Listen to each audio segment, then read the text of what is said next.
Rudy Giuliani is saying a lot of things right now, including that he's effectively out of money as he faces hundreds of thousands of dollars in legal bills and sanctions after defending former President Donald Trump. But he's also defending himself by saying this. I'm the same Rudy Giuliani that went after the mafia. I haven't changed one bit. When Giuliani was federal prosecutor in New York, he pioneered the takedown of mafia bosses using RICO.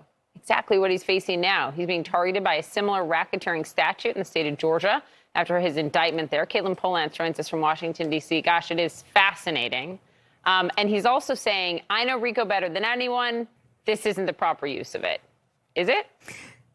Right. He's saying that he wants to fight this case in Georgia now that he is indicted criminally in that state related to what he was doing for Donald Trump after the election. But Rudy Giuliani actually has a lot of other things on his plate right now. Namely, he appears to be out of cash. Now, he hasn't been able to share exact details in court. He's trying to not do that because he says it would embarrass him and draw attention to his misfortunes.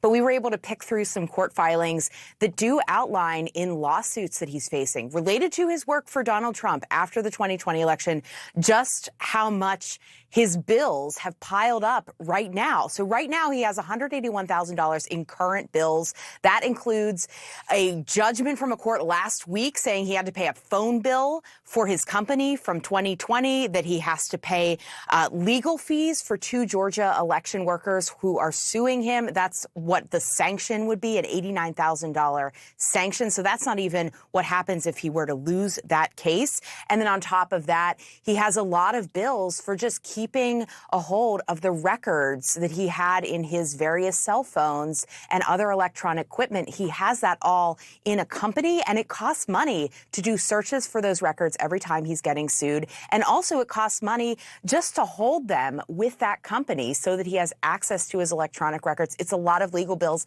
But on top of that, he has debts. And one of the debts that has become public in these court proceedings is that he had a $320,000 debt to this company that was hosting his electronic records. Donald Trump's PAC, Save America, has paid that off. We learned that from the court filings. But this is not even capturing the full scope of the amount of money Rudy Giuliani is just being bogged down with in order to fend off just lawsuits related to the 2020 election and other court proceedings. If he's actually out of cash, does he just have 2 options, pro bono representation or a public defender? Those would be some options. The other options would be to get some cash based on some of the assets he has. So one of the things that we know Rudy Giuliani has done recently is put a 3-bedroom Manhattan apartment up for sale for $6.5 million. It's only been listed for a couple days, and as far as I can tell, it doesn't have a bid or a sale on it yet. But he's listing that property of his in Manhattan. But, you know, Phil and Poppy, stepping back a second, we're talking about bills he has right now for lawsuits that have been going on that are not even at the end. If he gets judgments against him for things where he is already conceding he was making false statements about the 2020 election, those bills could skyrocket. And that doesn't even factor in to how much it costs to defend yourself in criminal court. All right, Katelyn.